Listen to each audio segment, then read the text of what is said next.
El tema del feminicidio, que hoy en día se ha convertido en una realidad que sucede diario en el país, y la impunidad que tienen los gobiernos ante estas situaciones, escogimos la serie Netflix Velasco Arán, donde nuestro protagonista Héctor Velasco Arán Shaine, un personaje ficticio creado por Paco Ignacio Taibio, según de sus libros, se le hace sospechoso que estrangularan a una mujer cada semana, razón por la que deja su trabajo de ingeniero en General Motors y su acomodada vida con su esposa para convertirse en detective independiente. Rentó una oficina junto a un plomero en la Ciudad de México y en compañía de una chica resuelve el caso de un estrangulador que no solo asesinaba a mujeres por gusto y la sangre de los animales del rancho ya no me divertía. Mi sed es esa que no se puede saciar una vez llena y aumenta, sino que también coleccionaba objetos de sus víctimas. Velasco Arán, poniéndose en la boca del lobo para dar con el asesino, a un programa de televisión donde recibía dinero cada vez que contestara bien alguna pregunta asociada con su profesión. Les advertía que había un asesino suelto y si tenían información podían llamarle a su celular, dando con este peculiar individuo. A lo largo del capítulo, junto a lecturas y personas que la llevan y de vez en cuando policías corruptos como el comandante Federico Paniagua, le dice que no le hiciera al detective porque sería el bote y, según esos casos, ya estaban resueltos los responsables tras las rejas, lo que era pura mentira, pues no hacía sus investigaciones correspondientes y lo ve como una amenaza a su trabajo. Va generando un vínculo con esa misteriosa chica de cola de caballo, Irene, la cual le confiesa que cuando era pequeña vio desde la oscuridad de un closet de cortina de madera con pequeños agujeros cómo un señor mató a su mamá brutalmente, aunque ella trató de escapar y luchar con todas sus fuerzas siendo en vano, lo que la llevó a buscar a Velasco Arán. Afortunadamente dan con el estrangulador en su casa, que se hacía llamar Cerebro, siendo un señor alemán que era loco, que contenía tanto odio y veía como seres inferiores a las mujeres. Irene, al verlo y pensar que iba a matarla, reacciona y lo atropella contra el portón de su casa, motivada por la injusticia e ira ante lo que sucedía y lo que tuvo que vivir ella y su madre. Si bien esta serie está ambientada en los años 70, sabemos que sigue pasando en la actualidad y creemos que es un buen acercamiento a estas realidades del país. Y aunque el productor Rodrigo Santos quería hacer un homenaje a la Ciudad de México, también lo hace a la violencia de género de las mujeres que residen ahí y en el resto del estado.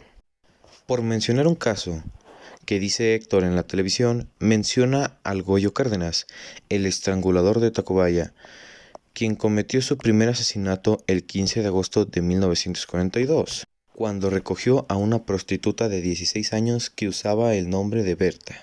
La llevó a su casa en Tacubaya, en la colonia Mar del Norte, y al terminar la noche la estranguló para después enterrar su cadáver en el patio. Cometió su último crimen el 2 de septiembre, cuando secuestró a una estudiante de Ciencias Químicas de la UNAM, llamada Graciela Arias, cuyo padre era un conocido abogado penalista. Se dice que Goyo y Graciela eran amigos y que ella incluso subió a su coche voluntariamente, después de clases. Los rumores dicen que ella lo rechazó y que esto provocó la furia de Goyo, quien la mató y la llevó a su casa y la enterró junto a sus demás víctimas. El padre de Graciela presentó una denuncia y pronto descubrieron que ella había sido vista por última vez subiendo a un coche con las placas B901, que estas estaban registradas con el nombre de Goyo, así que fueron a su casa y se toparon con su madre, quien les dijo que su hijo había sido internado en el hospital psiquiátrico del Dr. Oneto Berenque en Tacubaya. En el hospital, Goyo fue interrogado por la policía y les dijo que era un inventor y un hombre invisible, pero la policía sospecha que no estaba realmente loco, así que fueron a su casa al día siguiente y después de horas de revisión encontraron los cuerpos enterrados en el jardín. Goyo fue declarado culpable y sentenciado a 34 años de prisión, cumpliendo su sentencia entre el hospital psiquiátrico La Castañeda y el Palacio de Lecumberri. Se dice que durante su encierro pasaba su tiempo leyendo sobre neurología y asistía a clases de psiquiatría. Era amigo de la policía e incluso abrió una tienda en la prisión y confiaban tanto en él que de vez en cuando se le permitía salir para comprar lo que necesitaba para su negocio. Al igual que con Ted Bundy, supuestamente recibía decenas de cartas de mujeres que pedían verlo para llevarle comida y regalos. Incluso se llegó a casar con una y tuvo 4 hijos con una de ellas. Goyo, nacido en Veracruz, se convirtió en el primer asesino serial de México y su historial médico dice que tenía un daño cerebral que le provocó enfasitis. Se tituló en 1985 y murió a los 14 años después como un hombre libre. EZLN.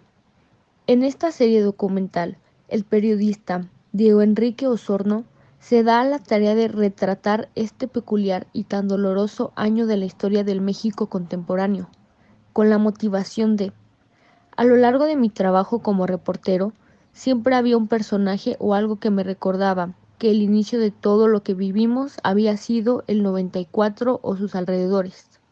Mi sensación es que algo se acabó ese año y empezaron una serie de cambios. Durante el episodio 2, que llevaba por título Revolución, nos muestra que en los primeros minutos del sábado 1 de enero de 1994, la cruda desigualdad de la realidad mexicana estalló por los aires, mientras entraba en vigor el Tratado de Libre Comercio de América del Norte, una hazaña que Salinas celebra sin pudor como uno de los mayores logros de su vida política. El Ejército Zapatista de Liberación Nacional, EZLN, se levantaba en armas en el estado de Chiapas. Entre la multitud destacaba un hombre alto, de tez blanca y con un pasamontañas. El periodista Amado Avendaño, director del periódico local de El Tiempo, se acercó al personaje y le preguntó su nombre. Subcomandante insurgente Marcos, respondió. Horas después, los milicianos salieron de San Cristóbal. En los siguientes 12 días se enfrentaron varias veces con el ejército mexicano. Cortari decretó un cese unilateral al fuego y después convocó al diálogo para concentrar un armisticio. El encuentro se realizó en la Catedral de San Cristóbal de las Casas. Marcos fue el vocero del EZLN y con su peculiar estilo informó el posicionamiento de los zapatistas en el diálogo. Existe el libro El zapatismo y los derechos de los pueblos indígenas que hablan sobre este tema. El 2 de octubre de 1968 en la Ciudad de México se suscitó una terrible matanza ocurrida en Tlatelolco, en la Plaza de las Tres Culturas, provocando la muerte de más de 300 personas. Fue la brutal culminación de delitos que podrían ser considerados contra la humanidad perpetrados desde el gobierno de México, en contra de los estudiantes a lo largo de ese año, caracterizados por las detenciones masivas, arbitrarias e ilegales que se realizaron durante este periodo y por la planificación detallada y el alto grado de entrenamiento de las fuerzas represivas que participaron en los hechos.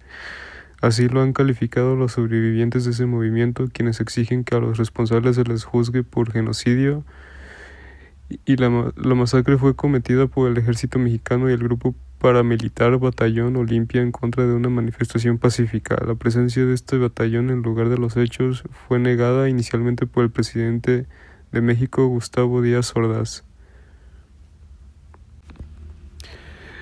aludiendo que su función era custodiar las instalaciones para los Juegos Olímpicos. Hoy se conoce la verdad gracias a diversas investigaciones y testimonios. Aquel día el ejército y la batalla olímpica, identificados por el portalón Guante Blanco, pusieron en marcha la Operación Galeana, con el fin de detener los miembros del Consejo Nacional de Huelga, órgano de la dirección colegiado creado el 2 de agosto de 1968 por miembros de las escuelas en huelga, especialmente por estudiantes de la UNAM, el IPN, el Colegio de México, la Escuela de la Agricultura de Chapingo, la Universidad Iberoamericana, la Universidad de La Salle, México, Escuela Normal de Maestros y otras universidades al interior de la República. Los intentos de someter la CNH derivaron de la sangrienta represión del movimiento de protesta que por meses habían resistido y cuestionado las políticas y medios sociales económicos del Estado, reclamando la democracia. El movimiento estudiantil de 1968 tuvo también carácter social, ya que además de participar los estudiantes universitarios, preparatorias y vocaciones, entre otros, se unieron profesores, obreros, amas de casa, sindicatos e intelectuales tanto de la Ciudad de México como del interior de la República.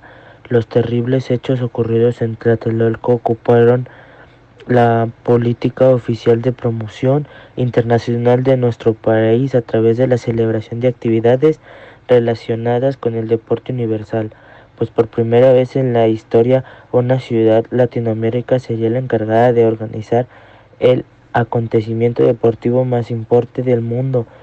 Los Juegos Olímpicos, en contraste, esta época ya es recordada como la matanza de Tlatelolco del 2 de octubre de 1968. Aquel día de las personas se reunieron en la Plaza de las Tres Culturas, a donde arribó también el ejército con el pretexto de vigilar la seguridad ante el temor de cualquier disputa o riña. Los miembros de la Batalla Olimpia, para no ser detectados, visitaron de civiles y portaron un guante o pañuelo blanco en la mano izquierda para identificarse. Su objetivo fue infiltrarse en aquella manifestación y llegar al edificio de Chihuahua, lugar donde se encontraban los oradores del movimiento y varios periodistas. Ese día los estudiantes expusieron 6 demandas, las cuales eran consecuencia de los eventos violatorios de los derechos humanos por parte de la policía y las Fuerzas Armadas desde el inicio de la protesta estudiantil, particularmente en respuesta a la ocupación militar y policial de los planteles escolares bajo la justificación de que se encontraba en la riña entre los alumnos de la Vocacional 5 y la preparatoria particular Isaac Ochoterrena. El 23 de julio de 1968 las demandas que se consensuaron y expusieron ese 2 de octubre fueron 4. La libertad de todos los presos políticos, de glorización artículo 145 del Código Penal Federal, desaparición del cuerpo de graneros, disputación de los jefes policíacos Luis Cueto, Raúl Mediolea y A. Frías. Indemnización a los familiares de todos los muertos y heridos desde el inicio del conflicto. Deslindamiento de responsabilidades de los funcionarios culpables de los hechos sanguinarios.